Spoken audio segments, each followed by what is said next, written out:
আসসালামু আলাইকুম প্রিয় শিক্ষার্থীরা, ওয়েলকাম টু নিউ ভিডিও। তো এখন আমি তোমাদের সামনে আলোচনা করব নিউক্লিক অ্যাসিডের গঠন নিয়ে। তো নিউক্লিক অ্যাসিডের গঠনটা তোমাদের জন্য অনেক গুরুত্বপূর্ণ, কারণ এখানে আছে ডিএনএ গঠন। ডিএনএ গঠনটা তোমাদের এসএসসি পরীক্ষায় অনেক অংশে আসে, মানে প্রায় আসে। ডিএনএ গঠনটা আসে যে ডিএনএ কীভাবে গঠিত হয়, এবং এটার যে একটা মডেল আছে এই মডেলটাও আসে। তো এই মডেলটা খুবই গুরুত্বপূর্ণ।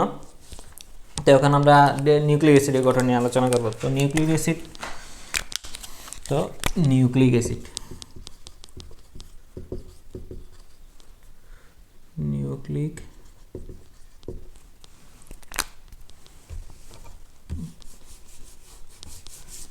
নিউক্লিক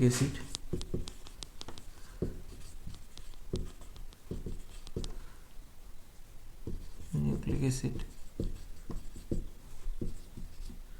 নিউক্লিক অ্যাসিডের গঠন। তো নিউক্লিক অ্যাসিডের গঠন মধ্যে আমরা একই সাথে ডিএনএ এবং আরএনএ উভয়ের গঠনটা পড়ে নিব। ডিএনএ আরএনএ উভয়ের গঠন পড়ব। তো এটা বলতে পারো যে ডিএনএ এবং আরএনএর গঠন, ডিএনএ ও আরএনএ স্ট্রাকচার, দুইটাই বলতে পারো যে ডিএনএ আরএনএ স্ট্রাকচার। তো নিউক্লিক অ্যাসিড গঠন, তো নিউক্লিক অ্যাসিড হচ্ছে তোমার কি ডিএনএ ও আরএনএ। তো নিউক্লিক অ্যাসিড ডিএনএ ও আরএনএ, তো এটা কীভাবে তৈরি? নিউক্লিক অ্যাসিড ডিএনএ ও আরএনএ হচ্ছে তোমার এটা নিউক্লিওটাইডের পরিমাণ। ডিএনএ ও আরএনএ কি নিউক্লিওটাইডের পলিমার, নিউক্লিওটাইডের পলিমার, নিউক্লিওটাইডের পলিমার। তো এখন নিউক্লিওটাইডটা কি? নিউক্লিওটাইড, তো ডিএনএ ও আরএনএ হচ্ছে কি নিউক্লিওটাইডের পরিমাণ। তো নিউক্লিওটাইডটা হচ্ছে তোমার, এটা যখন নিউক্লিওটাইডটা আর্দ্র বিশ্লেষণ বা পানির মাধ্যমে বিশ্লেষণ করা হইলো, তখন এটা কি পাওয়া গেল? নিউক্লিওটাইডটা ভেঙে পাওয়া গেল দুইটা অংশ পাওয়া গেল নিউক্লিওটাইডের মধ্যে। একটা হচ্ছে নিউক্লিওসাইড,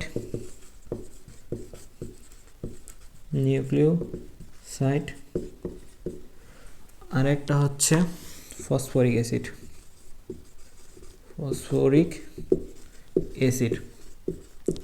যখন এটা পানির মাধ্যমে বিশ্লেষণ করা হলো বা আর্দ্র বিশ্লেষণ করা হতো, তখন নিউক্লিওটাইড ভেঙে দুইটা অংশ হচ্ছে, একটা হচ্ছে নিউক্লিওসাইড আর একটা হচ্ছে ফসফরিক অ্যাসিড। তো নিউক্লিওসাইডটা যখন আবার আর্দ্র বিশ্লেষণ করা হলো নিউক্লিওসাইডটা, তখন আরও দুইটা অংশ পাওয়া গেল। এটা হচ্ছে সুগার পাওয়া গেল, সুগার। আর একটা হচ্ছে নাইট্রোজেন ক্ষারক।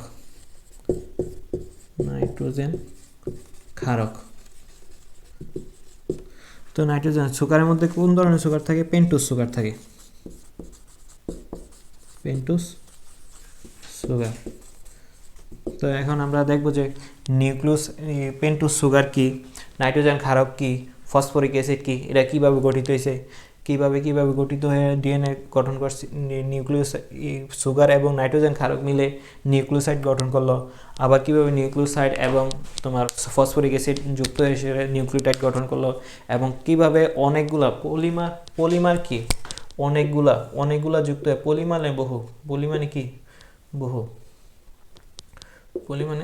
বহু মার মানে হচ্ছে অণু, বহু অণু। তো বহু অণু যুক্ত হয়ে কীভাবে নিউক্লিওটাইডের বহু অণু যুক্ত হয়ে কীভাবে ডিএনএ গঠন করলো বা আরএনএ গঠন করলো, এটা আমরা এখনই দেখব।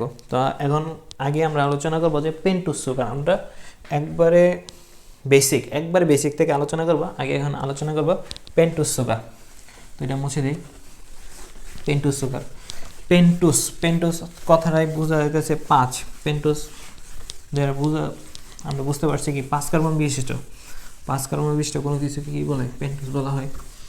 তো পেন্টোজ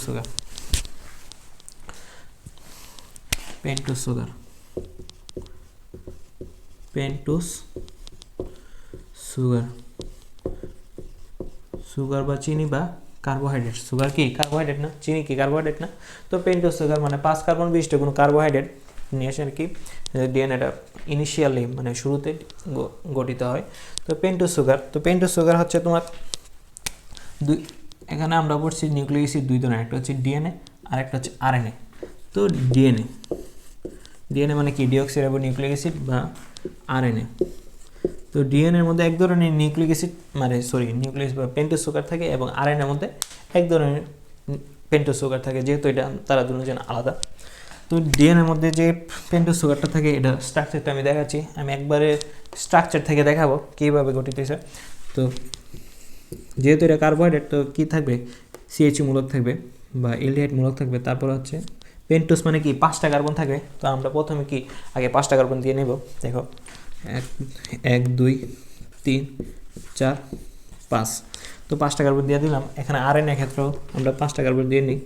আগে কার্যকরী মূলকটা দিই, কার্যকরী মূলক সিএইচইউ, তারপরে 1 2 3 4 5, ওটা 1 2 3 4 5, দেখো 5টা। তো ডিএনএ ক্ষেত্রেও 5 কার্বন বিশিষ্ট, আরএনএ ক্ষেত্রে 5 কার্বন বিশিষ্ট পেন্টোজ সুগার। তো এইটার ক্ষেত্রে পার্থক্যটা হবে এই 2 নাম্বার কার্বনের যে, তো 2 নাম্বার কার্বন এখানে থাকবে হাইড্রোজেন, ডিএনএ ক্ষেত্রে এখানেও হাইড্রোজেন, এখানে থাকবে অক্সিজেন, এখানে থাকবে হাইড্রোজেন, এখানে থাকবে হাইড্রোক্সিল মূলক, এখানে হাইড্রোক্সিল মূলক, এখানে হাইড্রোজেন, এখানে হাইড্রোজেন, হাইড্রোজেন, এখানে থাকবে OH, H, OH, H, OH, H, OH। আশা করি এটা তোমরা কার্বোহাইড্রেটের অধ্যায়টার মধ্যে একটু ডিটেলস পড়ছো সুগার সম্পর্কে, পেন্টোজ সুগার সম্পর্কে। তো এখানে দেখো ডিএনএ এবং আরএনএ। তো ডিএনএর মধ্যে যে পেন্টোজ সুগারটা থাকে এটার নাম হচ্ছে রাইবোজ সুগার, রাইবোজ। আর সরি, আরএনএর মধ্যে যেটা থাকে এটার বলা হয় রাইবোজ, আর ডিএনএর মধ্যে যেটা থাকে এটার বলা হয় কি ডিঅক্সিরাইবোজ। তো এটার নাম ডিঅক্সিরাইবোজ, ডিঅক্সিরাইবোজ। আমি একটু আলাদা আলাদা করে লিখেছি তোমাদের দেখার জন্য। এই ডি কথাটা আসছে ডিলিট থেকে, ডিলিট মানে কি বাদ দেওয়া, কি বাদ দেওয়া। অক্সি কথাটা আসছে অক্সিজেন থেকে, অক্সিজেন মানে এখানে যে দেখো এটা হচ্ছে 1 number carbon, 2 number carbon, 3 number, 4 number, 5 number. এই 2 নাম্বার কার্বনে এখানে রাইবোজের ক্ষেত্রে দেখো, আর রাইবোজ মানে রাইবোজ সুগারের 2 নাম্বার কার্বন থেকে অক্সিজেন বাদ গেলে এটা বলা হয় কি, এই সুগারটার বলা হয় ডিঅক্সিরাইবোজ। তো রাইবোজ সুগার এখানে কি আছে দেখো, 1 number, 2 number, 3 number, 4 number, 5 number. তো রাইবোজ সুগার এখানে 2 নাম্বার কার্বনে কি আছে, অক্সিজেন আছে। তো এখানে কিন্তু ডিঅক্সিরাইবোজের ক্ষেত্রে 2 নাম্বারে কি অক্সিজেন নাই, তো কি এটা ডিলিট করা হয়েছে বা বাদ দেওয়া হয়েছে। তো এটার বলা হয় কি, তো এটা বলা হয়েছে ডিঅক্সিরাইবোজ সুগার, আর এটা হচ্ছে কি রাইবোজ সুগার। তো এটা তো গেছে কি ডিঅক্সিরাইবোজ রাইবোজ সুগার। কিন্তু অ্যাকচুয়ালি ডিএনএ এবং আরএনএতে যেই সুগারটা থাকে এটা হচ্ছে ডিএনএ ও আরএনএতে যেই সুগারটা থাকে এটা হচ্ছে বিটা ডি ডিএন, সরি একসাথে লেখা যাবে না। ডিএনএ ক্ষেত্রে থাকে হচ্ছে বিটা ডি ডিঅক্সিরাইবোজ সুগার, আর আরএনএ ক্ষেত্রে থাকেও বিটা ডি রাইবোজ সুগার।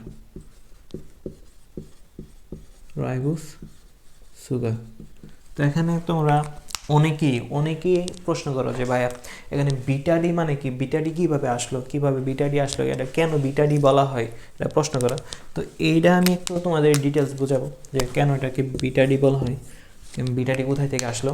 আসলে বিটাডি আসছে এটা হচ্ছে তোমার কার্বোহাইড্রেট শ্রেণীবিভাগ থেকে। কার্বোহাইড্রেটের অনেকভাবে শ্রেণীবিভাগ করা যায়, সুগার বা স্যাকারাইড বা সুগারের উপর ভিত্তি করে 4 ধরনের শ্রেণীবিন্যাস করা হয়, মনোস্যাকারাইড, ডাইস্যাকারাইড, পলিস্যাকারাইড। তারপরে এটা হচ্ছে আইসোমারিজমের উপর ভিত্তি করে ডি এবং এল করা হয়, এবং এনোমারিজমের উপর ভিত্তি করে কি আলফা ও বিটা করা হয়। তো এটা আমি একটু তোমাদের দেখাই যে কীভাবে এই শ্রেণীবিভাগটা করা হয়। আশা করি এটা তোমরা লেখছো। তো এখন এটা মুছে দিই।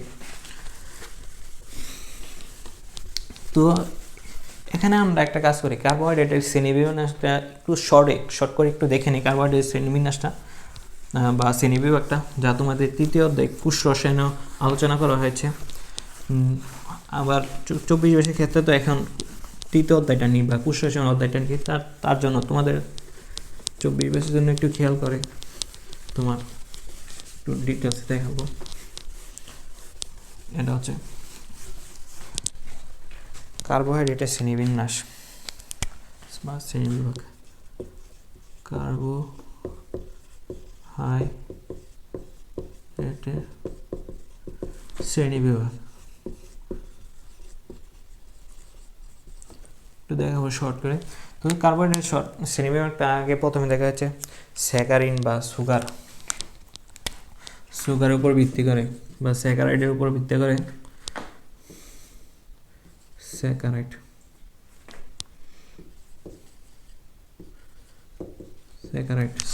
স্যাকারাইডের উপর ভিত্তি করে কীভাবে শ্রেণীবিন্যাস করা হয়েছে। বা সুগার উপর ভিত্তি করে হচ্ছে 4 ধরনের স্যাকারাইড বা সুগারই লিখি এখানে। সুগারের উপর ভিত্তি করে, কিসের উপর ভিত্তি করে? সুগারের উপর ভিত্তি করে। কয় ধরনের? 4 ধরনের। সুগারের উপর ভিত্তি করে কয় ধরনের? 4 ধরনের। একটা হচ্ছে কি মনোস্যাকারাইড,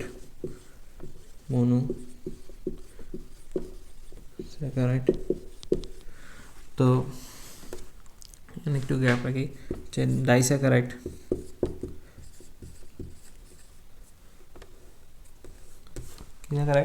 ট্রাইস্যাকারাইড,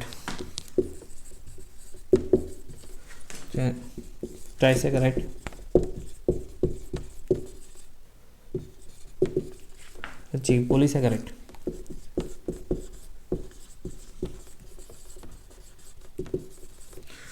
তো মনোস্যাকারাইড, ডাইস্যাকারাইড, ট্রাইস্যাকারাইড, পলিস্যাকারাইড। তো মনো তো মানে জানি কি, মনো মানে কি 1 বা 1, আর স্যাকারিন কত আসছে, স্যাকারাইড কত আসছে, লেটিন স্যাকারাম।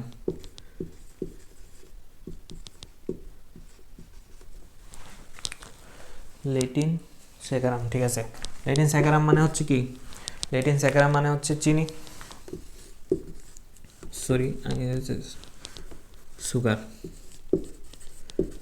সুগার বা চিনি। লেটিন স্যাকারাম মানে হচ্ছে কি? লেটিন সুগার বা চিনি। তো এটা হচ্ছে, তো মনোস্যাকারাইড মানে কি?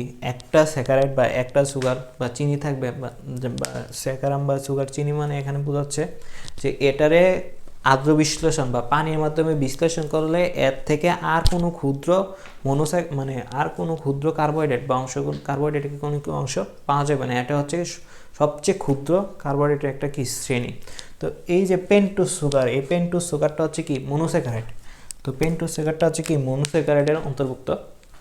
তো আর জানো তো ডাইস্যাকারাইড মানে কি? 2টা স্যাকারাইড থাকবে বা 2টা চিনি থাকবে, দুইটা মনোস্যাকারাইড একসাথে যুক্ত হয়ে ডাইস্যাকারাইড গঠন করে। ট্রাই মানে হচ্ছে 3, তো 3টা মনোস্যাকারাইড একসাথে যুক্ত হয়ে কি ট্রাইস্যাকারাইড গঠন করবে। পলিস্যাকারাইড হচ্ছে, পলি মানে হচ্ছে বহু। তো অনেকগুলো কার্বোহাইড্রেট মানে মনোস্যাকারাইড একসাথে যুক্ত হয়ে তোমাদের বা এখানে পলিস্যাকারাইড গঠন করে। তো তোমরা এটা জানো। তো এটা হচ্ছে কি, এখন তো বুঝতে পারলো যে এই পেন্টোজ সুগারটা হচ্ছে কি? মনোস্যাকারাইড অন্তর্ভুক্ত। তো এখন আমরা আইসোমারিজমের উপর ভিত্তি করে একটু দেখব।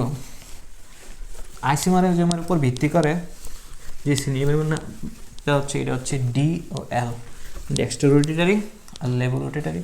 এটা তোমরা অর্গানিক কেমিস্ট্রিতে দেখতে পারবে বিস্তারিত, যে ডেক্সট্রোরোটেটারি লেবোরোটেটারি কীভাবে হয়, কীভাবে কাজ করে, ডেক্সট্রোরোটেটারি মানে কি।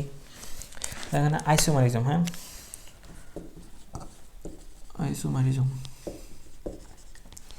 আইসোমারিজমের উপর ভিত্তি করা হচ্ছে 2 ধরনের, একটা হচ্ছে ডি আর একটা হচ্ছে এল।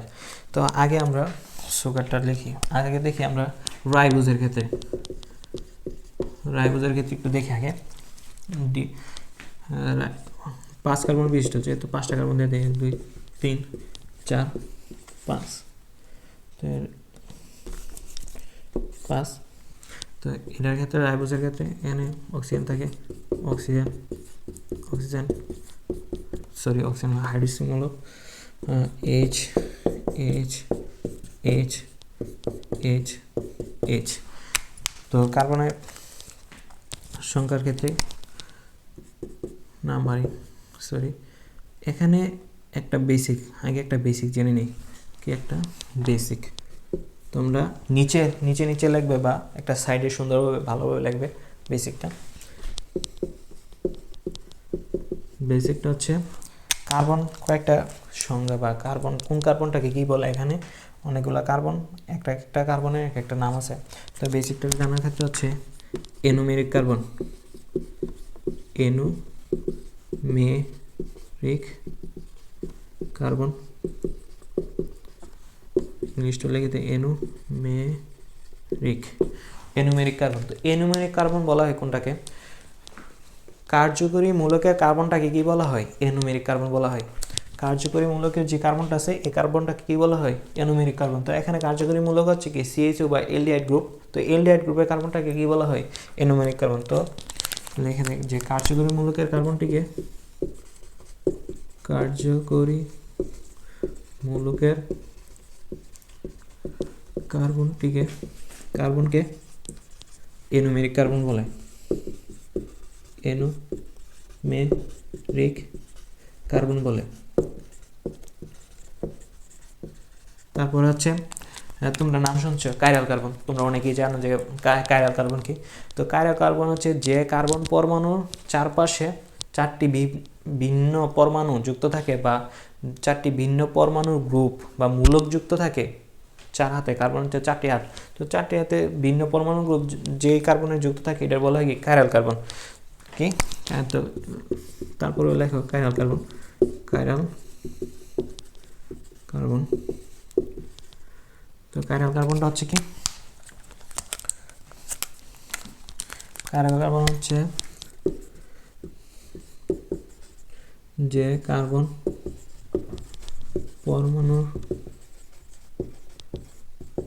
পরমাণুর চারপাশে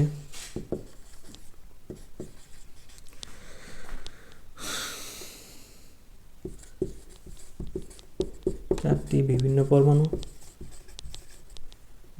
পরমাণু বা পরমাণুর গ্রুপ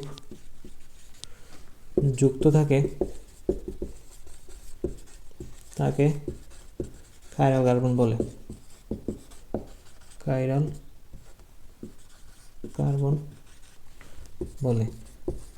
আর কাইরাল কার্বনকে স্টার মার্ক দ্বারা প্রকাশ করা হয়। যে কোনো কার্বনকে যদি স্টার মার্ক দ্বারা দেখো যে স্টার মার্ক দেওয়া আছে এটা কি কাইরাল কার্বন। তো আরেকটা হচ্ছে পেনাল্টিমেট কার্বন,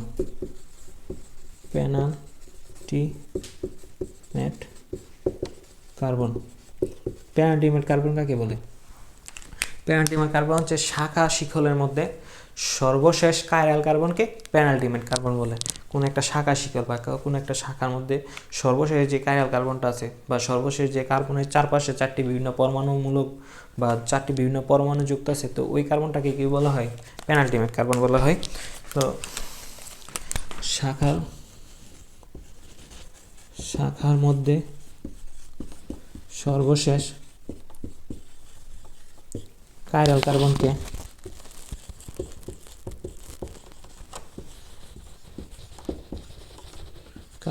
পেনাল্টিমেট কার্বন বলে,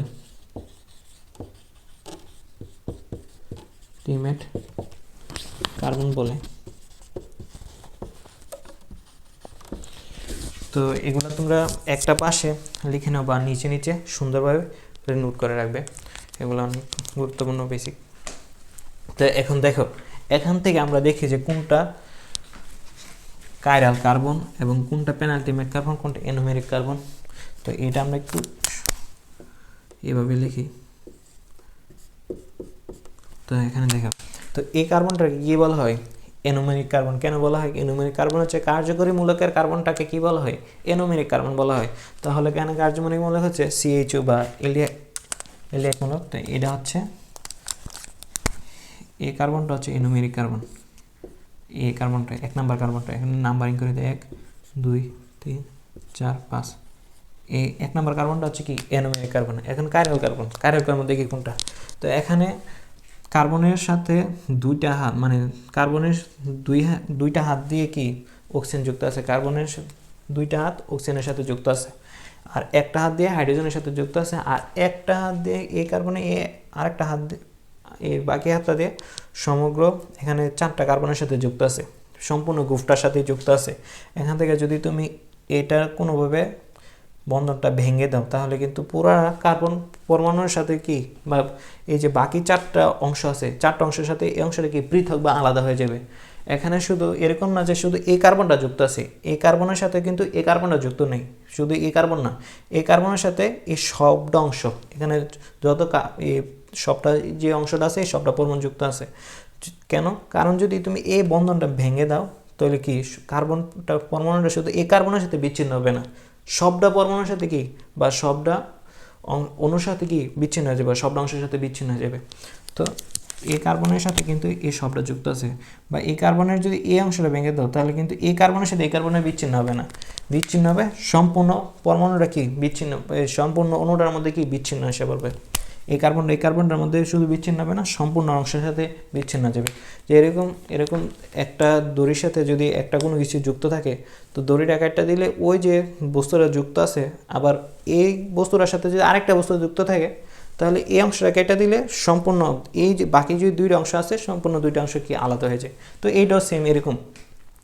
তো এই অংশের সাথে শব্দ যুক্ত আছে। তো এখানে কিন্তু চারপাশে 4টা বিভিন্ন পরমাণুমূলক নাই, তো এক্ষেত্রে দুইটা দ্বারা কি যুক্ত আছে। তো এটা কাইরাল কার্বন না। তো এখানে দেখে কাইরাল কার্বনের ক্ষেত্রে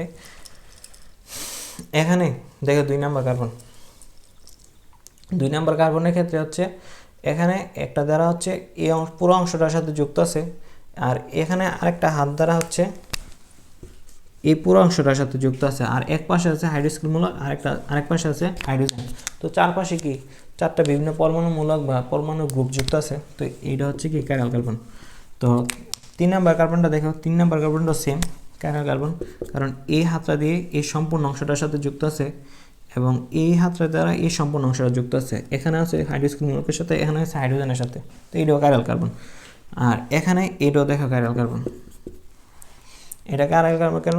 এই হাতটার মাধ্যমে এই সম্পূর্ণ অংশটা, এই হাতটার মাধ্যমে এই অংশটা এখানে হাইড্রোক্সিলমূলকের সাথে যুক্ত আছে, এখানে হাইড্রোজেন মুক্ত যুক্ত আছে। এই অংশের সাথে তো উপর অংশটার কোনোভাবে কি মিল নাই, আলাদা আলাদা। তো এটা হচ্ছে কাইরাল কার্বন। তো সর্বশেষ যে কাইরাল কার্বন এটা হচ্ছে কি পেনাল্টিমেট কার্বন। দেখো কি সর্বশেষ কাইরাল কার্বনটা কি বলা হয়? পেনাল্টিমেট কার্বন বলা হয়। তো পেনাল্টিমেট কার্বনের যদি ডান পাশে যদি হাইড্রোক্সিলমূলক থাকে তখন এটা বলা হয় কি ডেক্সট্রো রোটেটরি। এটা বলা হয় কি ডেক্সট্রো রোটেটরি। এটা তো লিখে বলছো তোমরা, হ্যাঁ বুঝে দিই।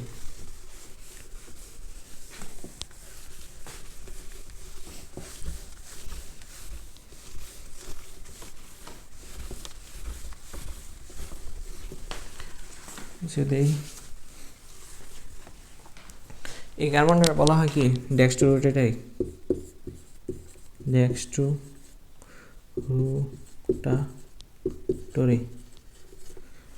এই ডেক্সট্রো কথাটা মানে কি? ডেক্সট্রো হচ্ছে এটা একটা ডেক্সট্রো কথাটা আছে ডেক্সটার থেকে।